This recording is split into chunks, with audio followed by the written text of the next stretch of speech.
ইমাম আহমদ ইবনে হাম্বল রাহমাতুল্লাহি আলাইহি জগৎ বিখ্যাত একজন আলেম।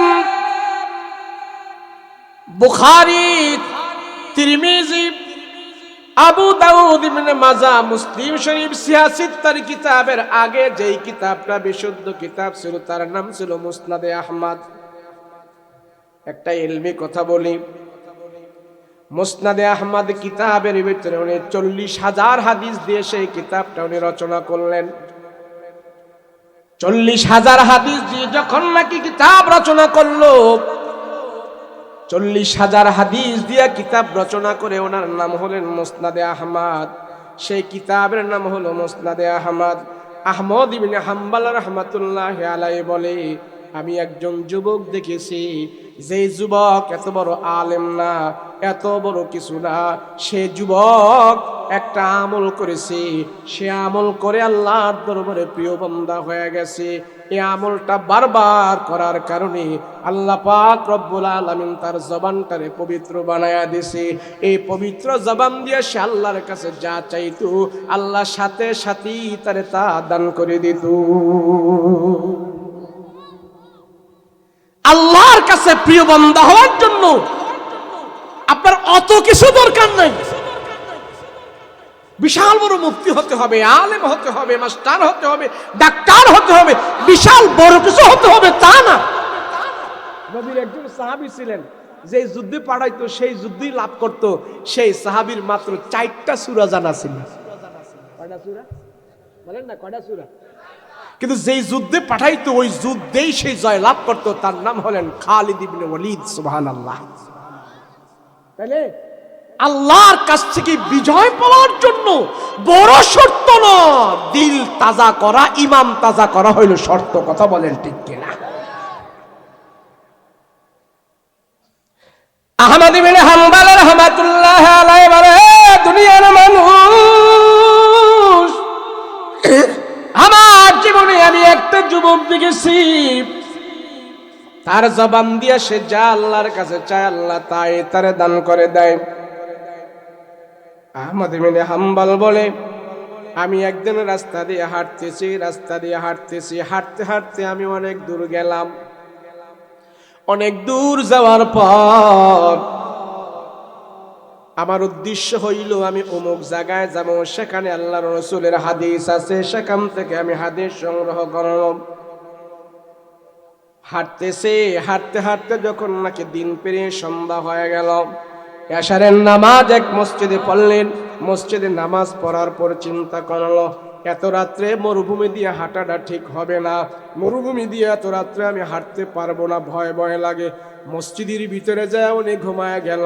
কিছুক্ষণ পরে উঠে জিজ্ঞাসা করবে, এই নিয়তে একটু এশারের নামাজের পরে মসজিদে কাত হইল। মসজিদের দারোয়ান এসে, মসজিদের খাদেমরা এসে বলতেছে, ও মিয়া উঠেন, আমাদের মসজিদে কোনো অপরিচিত লোক আমরা থাকতে পারবে না, এটা আমাদের কমিটির সিদ্ধান্ত, আপনি বের হয়ে যান। রুক্ষ মেজাজে বললেন, বের হন, আপনি বের হন, মসজিদে কোনো থাকা যায় না, বের হন। আহমদ ইবনে হাম্বল চিন্তা করলো, আমি যদি এখন তাদেরকে বলি আমি একজন বড় আলেম, তাদের যে মেজাজ, তাদের যে কঠিন মেজাজ, মনে হয় তারা আমাকে সম্মান করবে না। সেই জন্য আহমদ ইবনে হাম্বল বলল, ঠিক আছে ভাই, তোমাদের মসজিদে যদি না থাকা যায় আমি চলে যাই, তোমাদের মসজিদে থাকবো না। মরুভূমি দিয়ে রাতের বেলা হাঁটতেছে, আবার ভয় ভয় লাগতেছে। এত জনমানব শূন্য এলাকা, রাতের বেলা হাঁটা অত দূর রাস্তা যাওয়া যাবে না। কিছুক্ষণ হাঁটার পর উনি দেখতে পাইলেন মরুভূমির ভিতরে কিছু দোকান দেখা যায়। ওই দোকানের দিকে তাকায় দেখলো আগুন দেখা যায়। মনে মনে ভাবলো, যেখানে আগুন জ্বলতেছে সেখানে মানুষেরও সন্ধান আছে।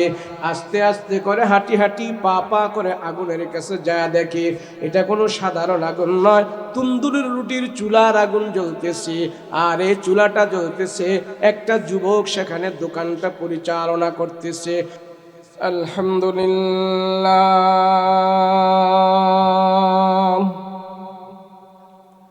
আলহামদুলিল্লাহিল্লাযী খালাকাল ইনসান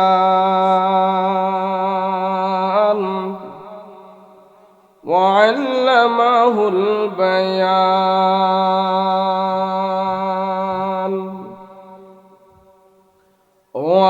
وأعطانا الإيمان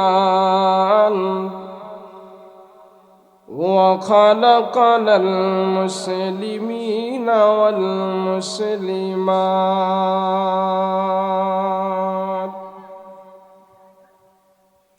صلى الله تعالى عليه وعلى آله وأصحابه وأزواجه وأهل بيته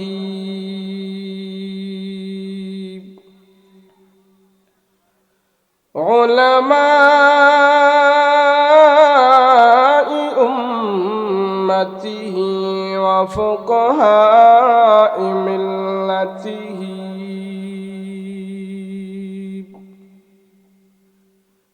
ونجباء طريقته أجمعين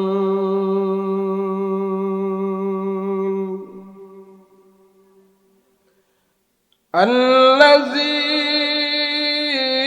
أرسله الله تعالى بالحق بشيرا ونذيرا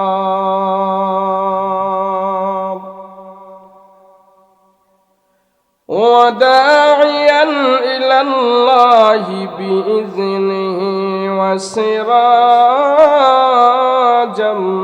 منيرا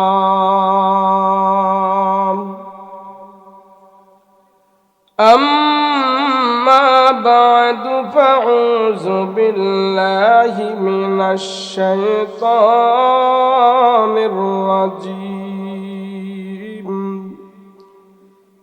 بسم الله الرحمن الرحيم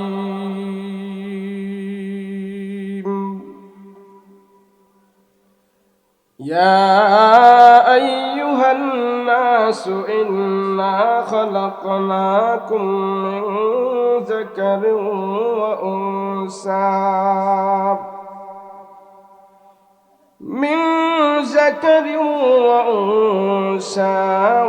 وجعلناكم شعوبا وقبائل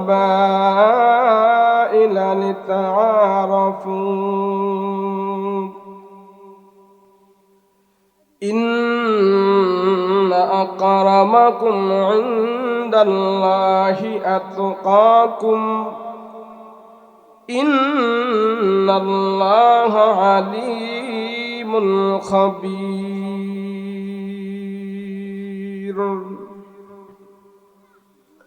قال سيدنا رسول الله صلى الله عليه وسلم المرء على دين خليله فلينظر أحدكم من يخالل أو كما قال النبي عليه الصلاة والسلام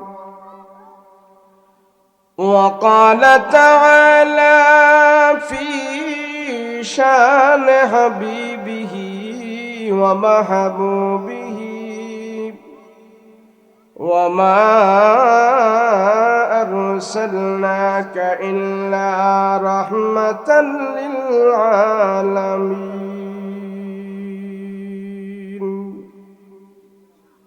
صلى الله على سيدنا ومولانا محمد وعلى آله وأصحابه أجمعين بلغ العلا بكماله كشف الدجى بجماله حسنت جميع خصاله صلوا عليه وآله আলহামদুলিল্লাহ। সবাই পড়েন আলহামদুলিল্লাহ। পাথরশী পশ্চিমপাড়া যুব সমাজের উদ্যোগে ওয়াজ ও দোয়ার মাহফিল। আজকের মাহফিলের শ্রদ্ধাভাজন সভাপতি মুফতি ওমর ফারুক সাহেব দামাত বরকাতুহুল আলিয়া, প্রধান অতিথি জনাব মোহাম্মদ শফিউল্লাহ বুলবুল সাহেব, প্রধান মেহমান জনাব মোহাম্মদ সুলাইমান হোসেন সাহেব, সম্মুখপান উপবিষ্ট দিনদার মুত্তাকি পরহেজগার ভাইয়েরা, পর্দার অন্তরালে অবস্থানরত আমার সাদ্দিয়া মা বোনেরা, আল্লাহ রাব্বুল আলামিনের আলিশান দরবারে শুকর আদায় করছি যে রব্বুল আলামিন দুনিয়ার সমস্ত ব্যস্ততা থেকে দূর করে কোরআন ও হাদিসের আলোচনা শুনবে এবং বলবো। সেই সুবাদ আল্লাহ পাক আমাকে আপনাকে আসমানের নিচে জমিনের উপরে একত্র করেছেন। এই একত্র হওয়াটা যেন আল্লাহর দরবারে কবুল হয়ে যায়। সকলে বলুন আল্লাহুম্মা আমিন। আরো জোরে বলেন আল্লাহুম্মা আমিন। আমরা এখানে যতক্ষণ বসে থাকব, কেউ 1 ঘন্টা, কেউ 2 ঘন্টা, কেউ আধা ঘন্টা, যে যতটুকুন সময় আমরা আজ এখানে ব্যয় করব, আমার আপনার 50, 60, 70 বছরের হায়াত থেকে আজকের এই মাহফিলের 1-2 ঘন্টা আল্লাহর দরবারে গুনাহমুক্ত হয়ে পৌঁছে যাবে। কেন? আমরা এখানে বসে কেউ গুনাহ করব না, কথা বলেন ঠিক কিনা? সব খাওয়া দাওয়া, দেখাশোনা করা, কর্ম ব্যস্ততা সব বন্ধ করি। আমরা এখানে একটি কাজ নিয়ে বসে আছি, সেটা হলো আল্লাহ এবং আল্লাহর রসুলের কথা শোনার জন্য আমরা এখন সবাই তৈয়ার হয়ে গেছি, কথা বলেন ঠিক কিনা? সব গুনাহ থেকে আমরা এখন মুক্ত। কি গুনাহ করছেন বসে আপনারা? তখন কথা কয় না দি, কোন গুনাহ হয়েছে? বসেছিলেন যে পিছনের হেরা কি বিড়ি টিড়ি খাইছেন নাকি বইয়া? তো কথা কয় না কে? গুনাহ করছেন কোন বৈশা এখানে? আরো 1 ঘন্টা বসে থাকলে গুনাহ হইব? ওয়াজ মাহফিলে আসলে, বসলে, বললে, শুনলে, ওয়াজ মাহফিল দিলে সর্বপ্রথম যে লাভটা হয় সেই লাভটা হইল বান্দা যতক্ষণ এখানে থাকে অতক্ষণ পর্যন্ত সে সর্বপ্রকারের গুনাহ থেকে মুক্ত থাকে।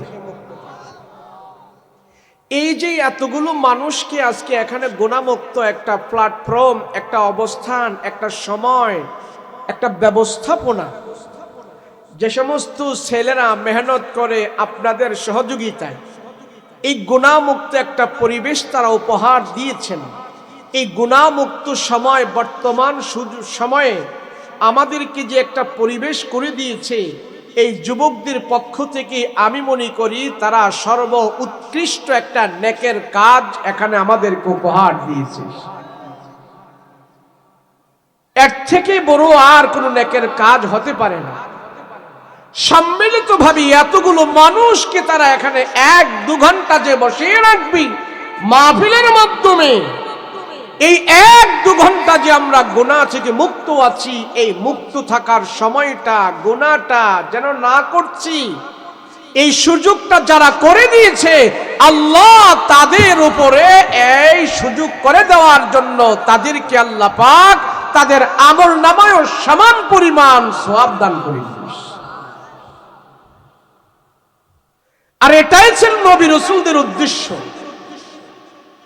পৃথিবীতে আল্লাহ লক্ষাধিক নবী প্রেরণ করার উদ্দেশ্যই ছিল এটা, মানুষ যেন জাহান্নাম থেকে বেঁচে যায়, মানুষ যেন নাফরমানি থেকে বেঁচে যায়, মানুষ যেন জুলুম না করে, মানুষ যেন জালেম না হয়, মানুষ যেন জান্নাতি হয়ে যায়, মানুষগুলো যেন আল্লাহর দ্বীন পায়, মানুষগুলো যেন গুনাহ থেকে মুক্ত থাকতে পারে।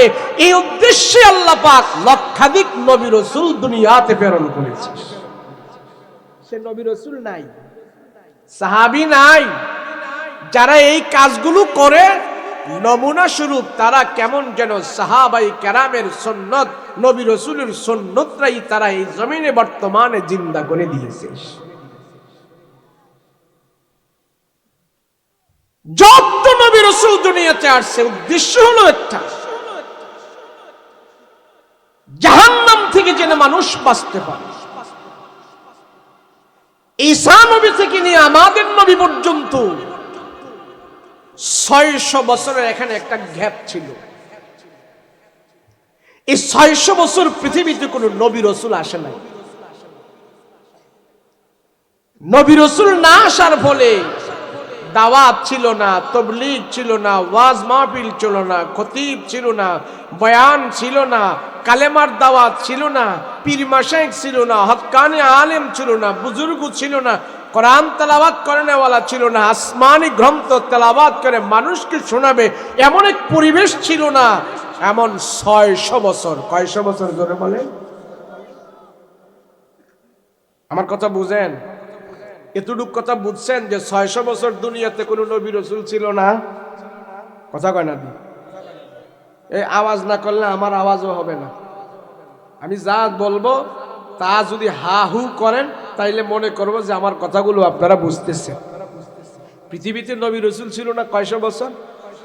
600। ঈসা নবী থেকে নিয়ে আমাদের নবী পর্যন্ত এই 600 বছর কোনো নবী রাসূল ছিল না। আসমানি গ্রন্থের দাওয়াত ছিল না, আসমানি গ্রন্থ পড়ার মতো কোনো মানুষ ছিল না। এই 600 বছর ওয়াজ মাহফিল ছিল না, ইমানি আলোচনা ছিল না, মুজাকারা ছিল না, দাওয়াত ছিল না। না থাকার ফলে এই 600 বছরের মানুষগুলোর চরিত্র শিয়াল কুকুরের চাইতে আরো বেশি নিকৃষ্ট হয়ে গিয়েছিল। আর সেই 600 বছরের যুগটাকেই বলা হয় আইয়ামে জাহেলিয়াতের যুগ। কিসের যুগ বলেন না? কিসের যুগ? কেমন জাহালাত ছিল জানেন? জাহালাত তাদের দিলের ভিতরে এমন ভাবে ঢুকছে, খানায় কাবা এবং কাবা ঘরের ভিতরে, হাতিমে কাবা এবং কাবা ঘরের ভিতরে তারা পূজা করার জন্য আল্লাহ বানাইছে, খোদা বানাইছে 360টা মূর্তি দিয়া বৃষ্টির জন্য এক খোদা, ফসলের জন্য আরেক খোদা, ব্যবসার জন্য এক খোদা, শিক্ষার জন্য এক খোদা। এমন ভগবান বানাইতে তারা ভগবান বানাইছে 360টা। কয়টা?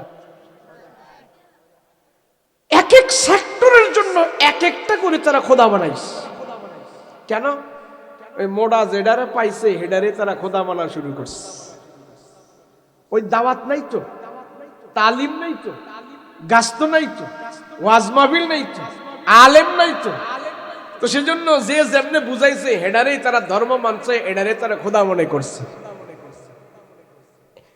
চরিত্র নষ্ট হতে হতে হতে হতে এমন হয়েছে তারা নারী পুরুষ একসাথে মিলে খানায় কাবায় উলঙ্গ হইয়া সোয়াবের নিয়তে তোয়াফ করছে। নাউজুবিল্লাহ। আচ্ছা, দেশের মানুষ, সমাজের মানুষ কত বড় গুমরাহ আর কত বড় ফাসাদ ফুজ্জার হইলে মসজিদে গিয়ে উলঙ্গ হইয়া নামাজ পড়বে?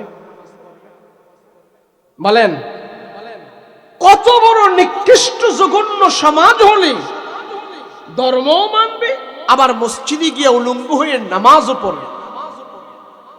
কত বড় বদ্দিন হলে ওই জাহেলিয়াতের মানুষগুলো এইভাবে বদ্দিন হতে হতেই খানায় কাবায় যায় তারা উলঙ্গ হইয়া তোয়াফ পর্যন্ত করেছে। তো যখন নবী রাসূল আসছে, আমাদের নবী আসছে, তো সাহাবায়ে কেরাম তাদেরকে অনেকের জিজ্ঞেস করছে, তোমরা এই খানায় কাবার ভিতরে উলঙ্গ হইয়া তোয়াফ করতে আসো, কারণটা কি? তখন তাদের ভিতর থেকে কেউ কেউ বলে, আরে আমরা তো জামা কাপড় পরে অনেক গুনাহ করছি, আকাম কুকাম করছি, খারাপ করছি, তো এই গুনাহযুক্ত জামা কাপড় নিয়ে আমরা কেমনে আল্লাহর ঘরের ভিতরে যাই? এই জন্য সব জামা কাপড় খুইলা উলঙ্গ হইয়া আমরা আল্লাহর খানায় কাবায় ইবাদত করতে গেছি। যদি এগুলার যদি ইমানি ব্রেম থাকতো, আল্লাহর প্রদত্ত ব্রেম থাকতো, আখিরাতের ভয় থাকতো, তাহলে এই কথা তারা জীবনও কইতো না। আসমানি জ্ঞান থাকলে এরকম কথা তারা জীবনও বলতো না। কথা বলেন ঠিক কিনা? যুগে আল্লাহর রাসূল এসে তাওহীদের দাওয়াত দিয়ে, কালেমার দাওয়াত দিয়ে, ঈমানের দাওয়াত দিয়ে এই মানুষগুলোর ভিতর থেকে আল্লাহর রাসূল কিছু মানুষ তৈরি করেছে।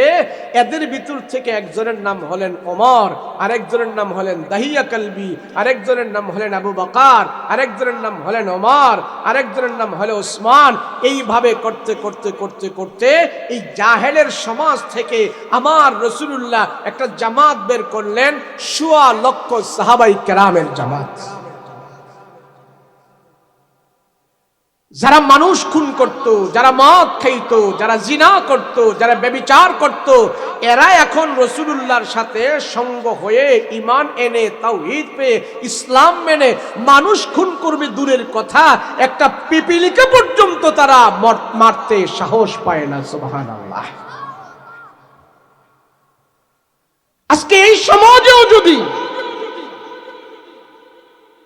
১৫০০ বছর আগে আমার রাসূল যা কিছু দিয়ে মক্কার জাহালাত দূর করেছেন,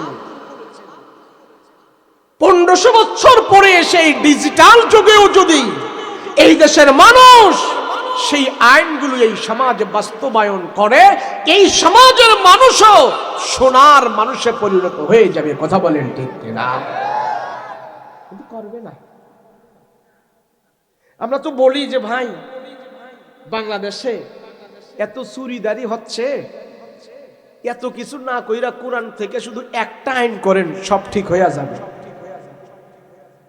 পুরা কোরআনের আইন বাংলাদেশে বাস্তবায়ন করার দরকার নাই, শুধু একটা আয়াত সংসদে পাশ করা হোক। কয়টা আয়াত? সেটা হলো সুর ধরা পড়ছে, প্রমাণ পাওয়া গেছে সুর, সাথে সাথে আপনার তার হাত কাইটা দেন, হাত কাইটা ঝুলাই দেন যে অমুক সূরার হাত এটা, এক সূরার হাত কাটলে পুরা ইসলাম পুর ভালো হয়ে যাবে। কথা বলেন ঠিক কিনা? কিন্তু করবে কে? করবে কে? সে চিন্তা করে হায় হায় আমি কাটটা করব, আমিও তো এই তালেই আছি। কথা কোন ঠিক না? শুধু একটা আইন কোরআন থেকে বাংলাদেশ এক সপ্তাহে চোর মুক্ত হয়ে যাবে। কথা বলেন ঠিক কিনা? আর না হলে ৫৩ বছর গেছে তো স্বাধীনতার, আরো ৫৩ বছর যাবে, গরু চোর এটা হবে গিয়া দেশের সবচেয়ে বড় চোর, মুরগি চোর হ্যাঁ হবে গরু চোর, গরু চোর হ্যাঁ হবে সরকারি টাকা মাইরা খাইব, সরকারি টাকা মাইরা এতদিন খাইছে, এখন আর দেশে কিছু করব না, দেশের টাকা সব বিদেশে নিয়ে বাগ্যা, বিদেশে যায় আসে বাড়ি গাড়ি করবে, বাঙালি না খায়া মরবে, তার কিচ্ছু আসে যায় না, এমন চোর অহরহর বাংলাদেশে বাড়বে। কথা বলেন ঠিক কিনা? যাক, এটা আমার আলোচনা না, এটা কইলাম আর একটু কেন, এখন তো ওয়াজ করা বিপদ। একদল ক্ষমতাতে গেছে, আরেক দল আইছে, মানে হেগল লাগেও আমগো বিপদ। বিপদ কি জানেননি? সব কথা এখন আমরা কইতে পারি না ওয়াজ মাহফিলে। আমরা হুজুররা সব সময় বিপদে আছি। যতদিন পর্যন্ত হুজুররা বিপদ মুক্ত না হইব, বাংলাদেশের পাবলিকও বিপদ মুক্ত হইত না। কিলার কাট কথা। টুপিওয়ালা করে যন্ত্রণা দিও না, তোমরাও যন্ত্রণা খাইও না। কথা বলেন ঠিক কিনা? টুপিওয়ালারা নিরপরাধ। এদেশের সরকারি কোনো একটা টাকার মধ্যে, কোনো একটা চুরির মধ্যে একজন টুপিওয়ালা আলেম ধরা পড়ে নাই, আলহামদুলিল্লাহ বলেন। এজন্য আমরা বলি যারা ইমানদার, মুত্তাকি, পরহেজগার, তাদেরকে জ্বালা যন্ত্রণা কইরেন না, বেশি দিন টিকতে পারতেন না। কথা কোন ঠিক কিনা? যাক, আমি রাজনীতির ওয়াজ আমার দরকার নাই, আইসি পরিবেশ কারণে, আমলের কারণে, আরে দেশের কারণে কিছু কথা না বইলেও পারা যায় না। যাই হোক, আমরা বাংলাদেশে চলবো, বিদেশে চলবো, যতদিন আমরা চলি, ছোট ছোট কিছু আমল আছে। ইমানদার মুত্তাকি পরহেজগারেরা তারা যখন দুনিয়াতে চলবে, আল্লাহকে ভয় করে চলবে, ছোট ছোট কিছু জিনিস আছে, ইমানদারদেরকে আল্লাহ ভালোবাসা অল্প অল্প জিনিসের ভিতরে আল্লাহ ইমানদারদের জন্য বিশাল বড় বড় ডিসকাউন্ট আল্লাহ দিয়েছেন। এমন এমন কিছু ইবাদত আমার আপনার জন্য আল্লাহ করে দিয়েছেন, যে ইবাদত মুখে নাড়ায়া কিছু বলতে হয় না, জবান নাড়ায়া বলতে হয় না, চোখ দিয়ে আপনি তাকায়া থাকবেন, এই তাকায় থাকাটাও আল্লাহ পাক আপনার আমল নামায় নেক বাড়াইয়া পাঠাই দিবেন। সুবহানাল্লাহ। কেন জানেন? ইমানদার হওয়ার কারণে, মুমিন হওয়ার কারণে, মুমিন ইমানদার হওয়ার কারণে। পৃথিবীতে যত ধর্মগ্রন্থ আছে আমি জানি না কোন ধর্মগ্রন্থে এমন আছে যে টাকা থাকলে সওয়াব হয়। আছে? এটার সাউন্ডটা পাইছে একটু দেন, সুন্দর করে মাইকটা খুব ভালো সাউন্ড হইতেছে, আরো সুন্দর করেন। ইমানদার মুমিন মুসলমান হওয়ার কারণে আল্লাহ মুমিনকে এত ভালোবাসে, নামাজিকে আল্লাহ এত ভালোবাসে, তাওহীদ প্রেমিক মানুষকে আল্লাহ এত ভালোবাসে। আল্লাহ বলে যারা স্বীকার করেছে তাদেরকে আল্লাহ এত ভালোবাসে যে তোমার হাসিটাও আল্লাহ পাক নেকের পাল্লায় ওজন দিয়া হাসরের ময়দানে তোমার আমল নামায় আল্লাহ বলে দিবে এটাও তোমার জন্য একটা নেক হয়ে গিয়েছে। মুমিনকে আল্লাহ এত ভালোবাসে। আমি সমাজের কোনো মানুষের সাথে হাসি মুখে মুসাফা করলাম, এই হাসি মুখে মুসাফাটাও আমার আমল নামায় নেক হয়ে গেছেন। সুবহানাল্লাহ। সেজন্য মুমিনকে আল্লাহ এত ভালোবেসে ছোট ছোট কিছু জিনিসের ভিতরে আল্লাহ বড় বড় নেক আমল দান করে রাখছে। রাসূল বলেন, মুমিন তুমি যখন ঈমানের নজরে, ঈমানওয়ালা মুমিন যখন নাকি তার ঈমানের চক্ষু দিয়ে কিছু জিনিসের দিকে তাকায়া থাকে, এই তাকানোটাও আল্লাহ পাক পছন্দ করে তার আমল নামায় নেক বানায়া পাঠাইতে থাকে। পৃথিবীতে এমন জিনিস আছে তিনটা, মুমিনের জন্য পৃথিবীতে তিনটা জিনিস আছে। এই তিনটা জিনিসের দিকে যখন নাকি মুমিন তাকায়া থাকবে, তাকায়া থাকাটা তার জন্য আল্লাহ পাক পুণ্য বানায়া দিবে, নেক বানায়া দিবে। হাসরের ময়দানে সে নেকগুলো কাজে লেগে যাবে। কয়টা জিনিস? জোরে বলেন না কয়টা? আল্লাহর নবী রাহমাতুল লিল আলামিন বলেন, উম্মত, মায়ার আল্লাহ দয়ার আল্লাহ তোমারে কত ভালোবাসে তুমি তো জানো না রে উম্মত। তোমারে কিছু কিছু জিনিস আল্লাহ দিয়েছে, শুধু তাকায়া থাকবা, তোমার আমল নামায় নেক, তোমার আমল নামায় সওয়াব।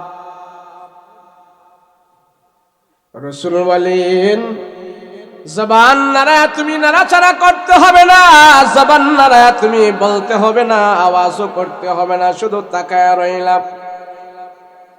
এক নম্বর হলো আল্লাহর খানায়ে কাবা। যদি কোন মুমিন তার মায়ার নজরে ইমানি নজর দিয়া খানায়ে কাবার দিকে তাকায়া থাকে, কেউ যদি 1 ঘন্টা পর্যন্ত খানায়ে কাবার দিকে তাকায়া থাকে, আধা ঘন্টা পর্যন্ত খানায়ে কাবার দিকে তাকায়া থাকে, ওই যে কালো গিলাপ, ওই কালো গিলাপের দিকে দেখবেন অনেক হাজী সাহাবেরা তাকায়া আছে। ডাইনে তাকায় না, বামনে তাকায় না, পিছনে তাকায় না, সামনে তাকায় না, উপরেও তাকায় না, নিচেও তাকায় না। যারা হজ করতে গেছেন দেখবেন অনেক হাজী সাহাব আছে এইভাবে খানায়ে কাবার দিকে শুধু তাকায়া থাকে, তাকায়া থাকে। রাসূল বলেন, ঈমানি নজর দিয়া যতক্ষণ পর্যন্ত আল্লাহর খানায়ে কাবার দিকে তুমি তাকায়া রইলা, অতক্ষণ পর্যন্ত আল্লাহ তাআলা তোমার গুনাহ মাফ করতে থাকতেছে, অতক্ষণ পর্যন্ত তোমার আমল নামায় আল্লাহ নেকি দান করতেছে। রাহমাতুল লিল আলামিন বলে, উম্মত, তোমাকে আল্লাহ পাক জাহান্নাম থেকে বাঁচানোর জন্য আল্লাহ কত কিছু দিয়ে বাহানা করলো। তোমার চাহুনিটাও আল্লাহ তাআলা নেক বানায়া তোমার আমল নামায় পাঠাই দিল। এত ভালোবাসে আল্লাহ পাক তোমারে বান্দা, তুমি জানো না? তুমি মনে করো তোমার নেতা তোমারে খুব ভালোবাসে, তুমি মনে করো তোমার ঘরের স্ত্রী সুন্দরী বউ তোমাকে বেশি ভালোবাসে, তুমি মনে করো তোমার মা বাবা তোমারে সবচেয়ে বেশি ভালোবাসে। আল্লাহর বন্ধু রাসূলুল্লাহ বলেন, না না না, আল্লাহ যখন তোমাদেরকে ভালোবাসে, আল্লাহ তোমাদেরকে যত মহাব্বত করে, পৃথিবীর কোনো মানুষ তোমাদেরকে এত ভালোবাসে না, পৃথিবীর কোনো মানুষ তোমাদেরকে এত ভালোবাসে না, এত মহাব্বত করে না। রাসূল বলেন, খানায়ে কাবার দিকে তুমি শুধু তাকায়া থাকলা, এই তাকানোটাই আল্লাহ তাআলা তোমার আমলনামায় নেক বানায়া পাঠাইতে থাকে। আল্লাহু আকবার। তুমি খানায়ে কাবায় যেতে পারো না,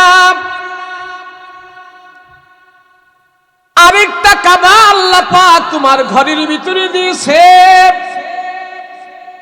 রাসূল বলেন, তোমার মা বাবার চেহারার দিকে যখন নাকি তুমি মায়ার নজর দিয়া তাকায়া থাকছো, তোমার ঘরের ভিতরে আল্লাহ পাক একটা কাবা উদয় করে রাখছে। কাবাটা তোমার ঘরের ভিতরে আল্লাহ দান করেছে। নবীজি বলেন, হে উম্মত, তোমার খানায় কাবা কিন্তু তোমার ঘরের ভিতরে একটা আছে। তোমার গর্ভধারিণী মা, ওই মায়ের চেহারার দিকে যখন নাকি তুমি তাকায়া থাকলা, খানায় কাবার দিকে যতক্ষণ পর্যন্ত তাকায়া ছিলা, অতক্ষণ পর্যন্ত যদি তোমার মায়ের চেহারার দিকে তুমি তাকায়া থাকো, খানায় কাবার দিকে তাকায়া থাকার সমান সওয়াব আল্লাহ তোমার আমল নামায় দান করে দিবি।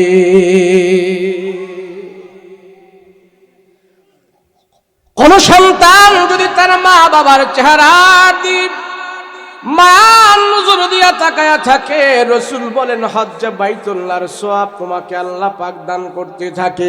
হলো তুমি যেই জামানায় বাস করো, যেই এলাকায় বাস করো, যেই সমাজে বাস করো, যেই দেশের ভিতরে বাস করো, ওই দেশের ভিতরে যদি তুমি হক্কানি কোনো বুজুর্গ আলেম পাও, ওই দেশের ভিতরে যদি কোনো আল্লাহর প্যারা বন্ধুকে তুমি পেয়ে যাও, যেই জামানায় তুমি থাকো, সেই জামানায় যদি হক্কানি বুজুর্গ আলেম তোমার সন্তান, তুমি সন্তান পাও, ওই হক্কানি বুজুর্গ আলেমের চেহারার দিকে তুমি যতক্ষণ পর্যন্ত তাকায়া থাকবা, আল্লাহর রাসূল বলেন, হক্কানি বুজুর্গ আলেম হলো সে যাকে দেখলে আখিরাতের কথা মনে হয়, যাকে দেখলে কবরের কথা মনে হয়, যাকে দেখলে ঈমান বাড়ে, যার কাছে গেলে আখিরাতের সন্ধান পাওয়া যায়।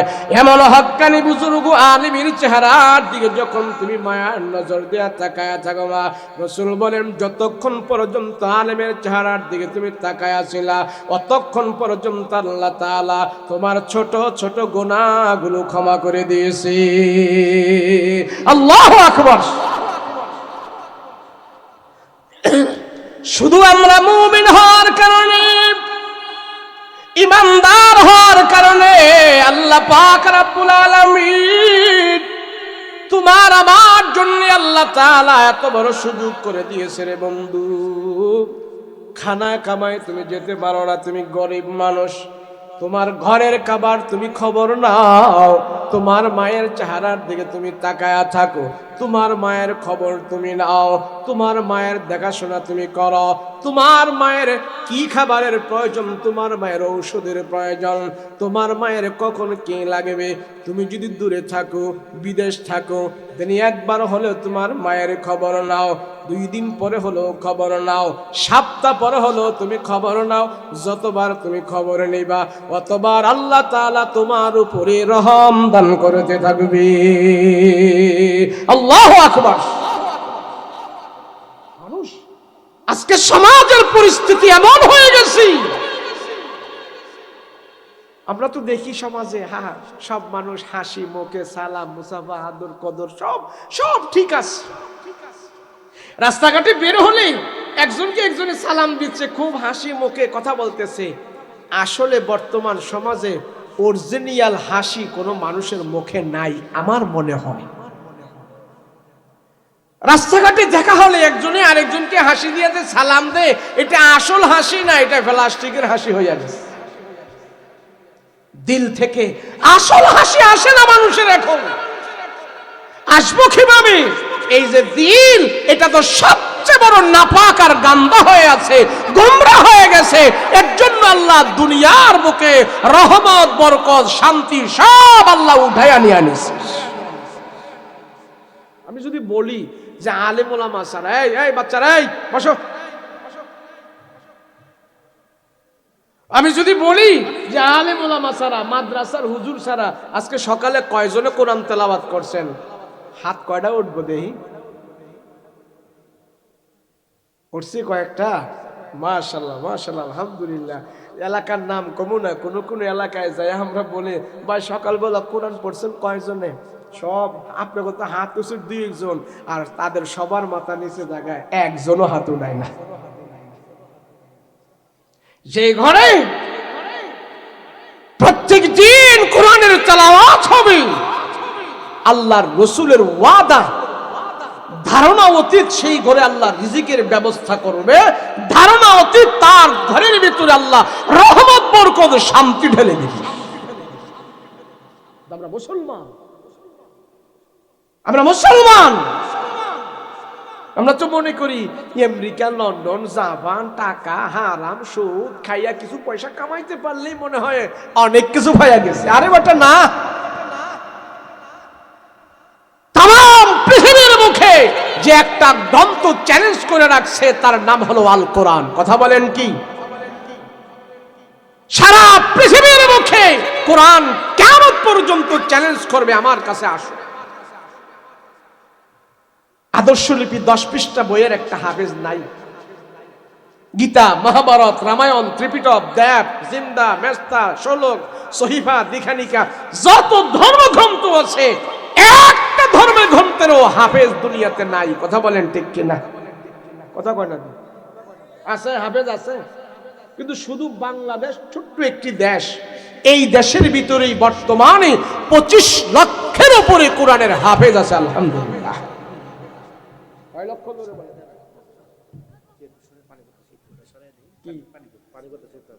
আরে পানি পড়লে আমার না সমস্যা, বাধা দেন কেন? বাংলাদেশে বর্তমানে 25 লক্ষের উপরে কোরআনের হাফেজ আছে। আলহামদুলিল্লাহ বলেন। আলহামদুলিল্লাহ রোজ এত আসতে খাজুরে খান, এটা কি আপনি তো অল্প মনে হয়েছি?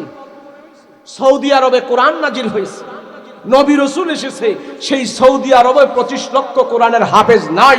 শুধু বাংলার এই ক্ষুদ্র জমিনে 25 লক্ষের উপরে কোরআনের হাফেজ আল্লাহ তৈরি করে দিয়েছে। এই দেখে বাতিলদের মাথা নষ্ট, বিশেষ কইরা ভারত গোমূত্রের দেশের বুদ্ধিজীবীদের মাথা নষ্ট হয়ে গেছে। বাংলাদেশকে যদি দমাইতে চাও, বাংলাদেশ নিয়ে যদি মাতবুরি করতে চাও, তাহলে বাংলাদেশের টুপিওয়ালাদের গায়ে তকমা লাগায় দাও। টুপিওয়ালাদেরকে কিছুদিন পর পর মৌলবাদ, জঙ্গিবাদ, এইবাদ হেইবাদ দিতে দিতে আলেম ওলামাদের নামে বদনাম করতে করতে জনগণ থেকে তাদেরকে ডিভাইড করে দূরে রাখার বহু ষড়যন্ত্র চলছিল, বাদ দেওয়ার ষড়যন্ত্র চলছিল। আলহামদুলিল্লাহ সব ষড়যন্ত্র ধূলিসাৎ হয়ে এই জমিনে স্বীকৃতি পেয়েছে। কোনো একজন টুপিওয়ালাও জঙ্গিবাদী ছিল না। কথা বলেন ঠিক কিনা?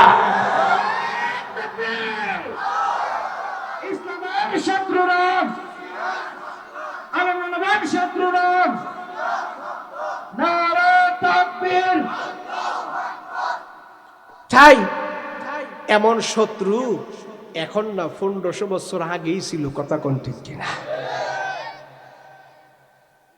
আমি অসুস্থ মানুষ, লম্বা ওয়াজ করতাম না, আর কোনো ফাও কথাও বলতাম না, কামের কথা দুইটা কইয়া চইলা যাম, দেন না গলা গের গের করে। কয়দিন আগে অ্যাক্সিডেন্ট করছি, এনে সিঁড়ি লাগছে 60টা। কয়টা লাগছে? 60টা। এখন সিঁড়ি টিলি কাটতে একটু ভালো হয়েছি, এখন যদি কিছু কথাবার্তা কইতে পারি।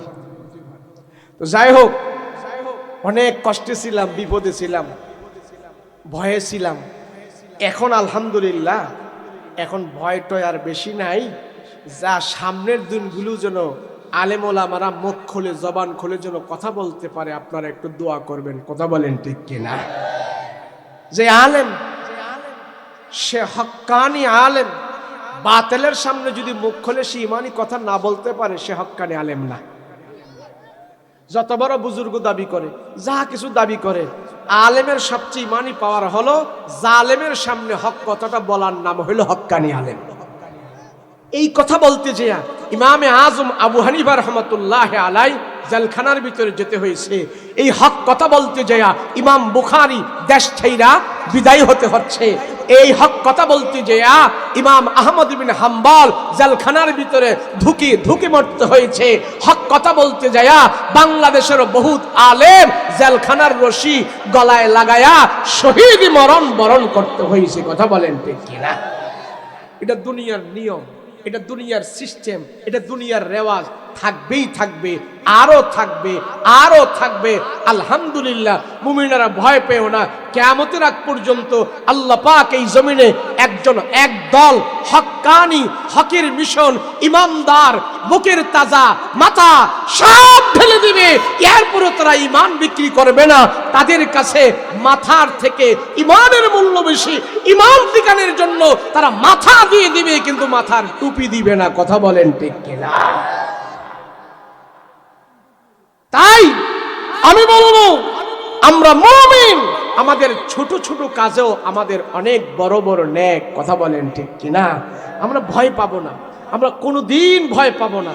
মুমিন এক এলাকায় যদি একজনও থাকে, হাজার হাজার কাফের থাকে, মুমিন সেখানে একা সে ভয় পায় না, আরো সে সাহস পায়। কথা বলেন ঠিক কিনা?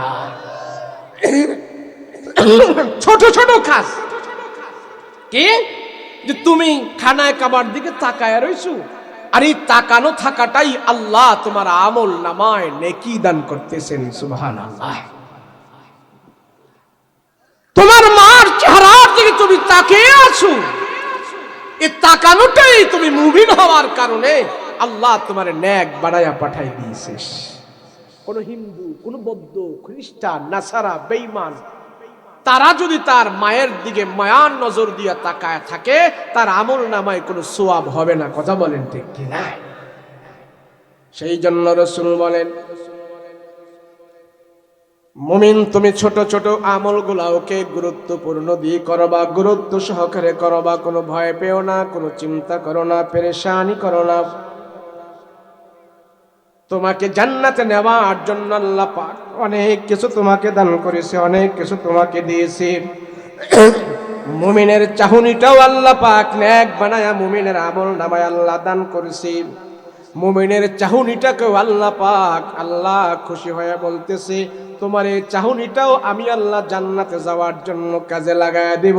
এর জন্য আমি আল্লাহ মুমিনকে সবচেয়ে বেশি ভালোবাসি, সবচেয়ে বেশি ভালোবাসি। ইমাম আহমদ ইবনে হাম্বল রাহমাতুল্লাহ আলাইহি জগৎ বিখ্যাত একজন আলেম। বুখারী, তিরমিজি, আবু দাউদ, ইবনে মাজাহ, মুসলিম শরীফ, সিয়াসিত্তার কিতাবের আগে যেই কিতাবটা বিশুদ্ধ কিতাব ছিল তার নাম ছিল মুসনাদে আহমদ। একটা ইলমি কথা বলি, মুসনাদে আহমদ কিতাবের ভিতরে উনি 40,000 হাদিস দিয়ে সেই কিতাবটা উনি রচনা করলেন। 40,000 হাদিস দিয়ে যখন নাকি কিতাব রচনা করলো, 40,000 হাদিস দিয়ে কিতাব রচনা করে ওনার নাম হলেন মুসনাদে আহমদ। সেই কিতাবের নাম হলো মুসনাদে আহমদ। আহমদ ইবনে হাম্বল রাহমাতুল্লাহি আলাইহি বলে, আমি একজন যুবক দেখেছি, যে যুবক এত বড় আলেম না, এত বড় কিছু না, সে যুবক একটা আমল করেছে, সে আমল করে আল্লাহর দরবারে প্রিয় বান্দা হয়ে গেছে। এই আমলটা বারবার করার কারণে আল্লাহ পাক রব্বুল আলামিন তার জবানটারে পবিত্র বানায়া দিয়েছে। এই পবিত্র জবান দিয়ে সে আল্লাহর কাছে যা চাইতো, আল্লাহ সাথে সাথেই তারে তা দান করে দিত। আল্লাহর কাছে প্রিয় বান্দা হওয়ার জন্য আপনার অত কিছু দরকার নাই। বিশাল বড় মুফতি হতে হবে, আলেম হতে হবে, মাস্টার হতে হবে, ডাক্তার হতে হবে, বিশাল বড় কিছু হতে হবে তা না। নবীর একজন সাহাবী ছিলেন, যে যুদ্ধে পাঠাইতো সেই যুদ্ধই লাভ করত। সেই সাহাবীর মাত্র 4টা সূরা জানা ছিল। কয়টা সূরা বলেন না? কয়টা সূরা? কিন্তু যেই যুদ্ধে পাঠাইতো ওই যুদ্ধেই সেই জয় লাভ করতো। তার নাম হলেন খালিদ ইবনে ওয়ালিদ। সুবহানাল্লাহ। তাহলে আল্লাহর কাছ থেকে বিজয় পাওয়ার জন্য বড় শর্ত না, দিল তাজা করা, ইমান তাজা করা হইল শর্ত। কথা বলেন ঠিক কিনা? আহমদ ইবনে হাম্বল রাহমাতুল্লাহ আলাইহি বলে, দুনিয়ার মানুষ, আমার জীবনে আমি একটা যুবক দেখেছি, তার জবান দিয়ে সে যা আল্লাহর কাছে চায় আল্লাহ তাই তারে দান করে দেয়।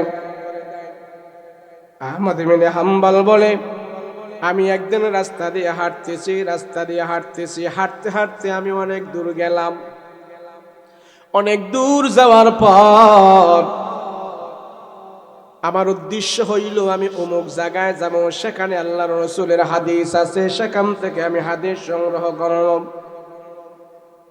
হাঁটতে হাঁটতে যখন নাকি দিন পেরিয়ে সন্ধ্যা হয়ে গেল, এশারের নামাজ এক মসজিদে পড়লেন।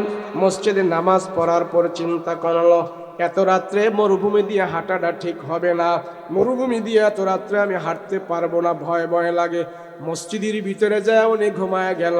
কিছুক্ষণ পরে উঠে জিজ্ঞাসা করবে, এই নিয়তে একটু এশারের নামাজের পরে মসজিদে কাত হইল। মসজিদের দারোয়ান এসে, মসজিদের খাদেমরা এসে বলতেছে, ও মিয়া উঠেন, আমাদের মসজিদে কোনো অপরিচিত লোক আমরা থাকতে পারবে না, এটা আমাদের কমিটির সিদ্ধান্ত, আপনি বের হয়ে যান।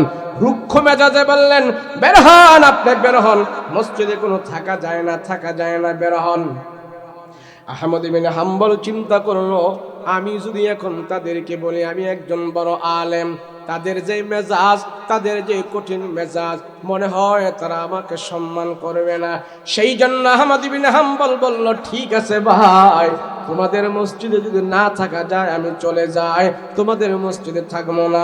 মরুভূমি দিয়ে রাতের বেলা হাঁটতেছে, আবার ভয় ভয় লাগতেছে, এত জনমানব শূন্য এলাকা, রাতের বেলা হাইটা অত দূর রাস্তা যাওয়া যাবে না। কিছুক্ষণ হাঁটার পর উনি দেখতে পাইলেন মরুভূমির ভিতরে কিছু দোকান দেখা যায়। ওই দোকানের দিকে তাকায় দেখলো আগুন দেখা যায়। মনে মনে ভাবলো, যেখানে আগুন জ্বলতেছে সেখানে মানুষেরও সন্ধান আছে। আস্তে আস্তে করে হাঁটি পা করে আগুনের কাছে যায় দেখে এটা কোনো সাধারণ আগুন নয়, তন্দুরের রুটির চুলার আগুন জ্বলতেছে। আর এই চুলাটা জ্বলতেছে, একটা যুবক সেখানে দোকানটা পরিচালনা করতেছে।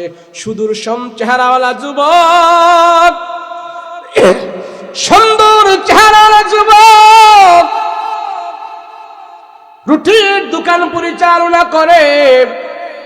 আহমদ ইবনে হাম্বল সেখানে ছদ্মবেশে যায় বলে, যুবক, আমি রাত্রি কিছুক্ষণ সময়ের জন্য তোমার দোকানে অবস্থান করব, রাত্রটা শেষ হলে আবার আমি আমার গন্তব্যে চলে যাব, তোমার দোকানে আমার বসার কোনো সুযোগ আছে কিনা বলো।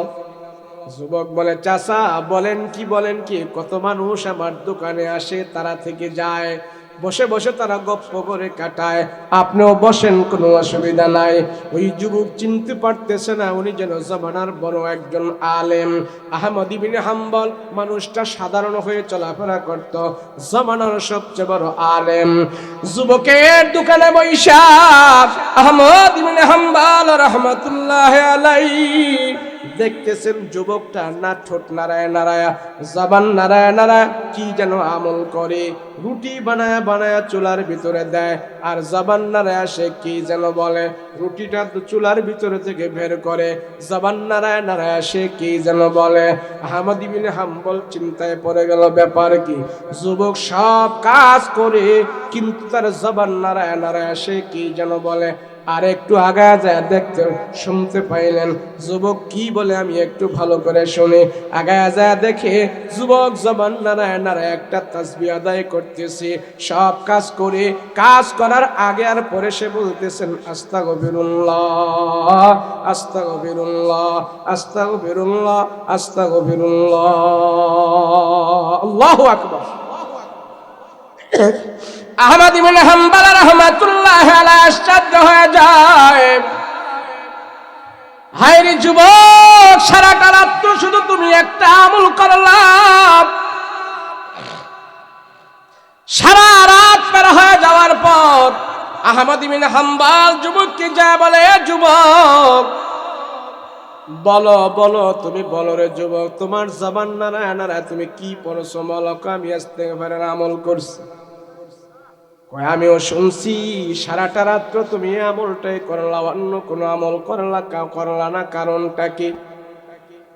নামাজ পড়লেও পারতা, দুরূদ পড়লেও পারতা, তুমি কোরআন তেলাওয়াত করলেও পারতাম, শুধু ইস্তেগফারের আমল তুমি কেন করলা, কারণটা কি?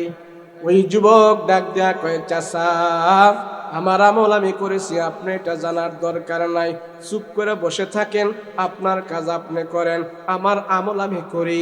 আহমদ ইবনে হাম্বল বলে বাবারে আমারে একটু শোনাও, তুমি আমল কেন করো, কতদিন ধরে করো?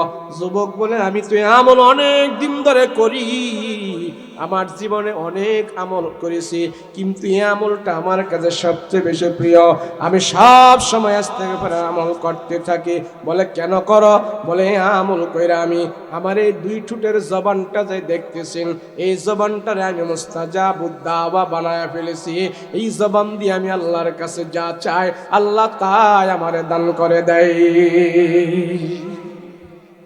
ওনার একটু সন্দেহ হইল, বেচারা কয় কি, আমি এত বড় আলেম, আমার জবান দিয়া যা আল্লাহর কাছে চাই তাই আমি পাই না, আর সে কয় ইস্তেগফার ইস্তেগফার, ইয়ামুল করে সে আল্লাহর কাছে যা চায় তাই পায়, এটা তো আশ্চর্যের কথা।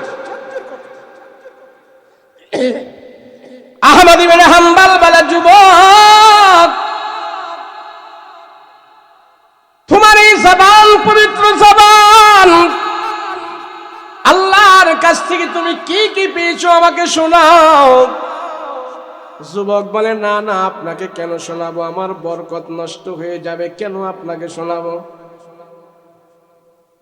আহমদ ইবনে হাম্বল বলে যুবক, তোমার পবিত্র জবান দিয়ে আল্লাহর কাছ থেকে তুমি কি কি পেয়েছো? বলে যা দরকার তাই পাইছি। বলে আর কোনো বাকি আসেনি? কয় না, দুনিয়ার চাওয়া পাওয়া আমার কোনো বাকি নাই, এত কিছু দুনিয়া আমার দরকার নাই, সব চাওয়া পাওয়া কি শেষ হয়ে গেল তোমার? বলে হ্যাঁ। আর কি বাকি আছে বলো? বলে আমার জীবনে আর একটা চাওয়া বাকি আছে, একটা চাওয়া বাকি আছে। বলে সেটা কি? ওই যুবক ডাক দেয়া বলে চাচা, মুসাফির মানুষ কোত্থেকে আসছেন, আপনি আমার সাথে এই কথা বলতেছেন? আহমদ ইবনে হাম্বল বলে বলো না, বলো বলো।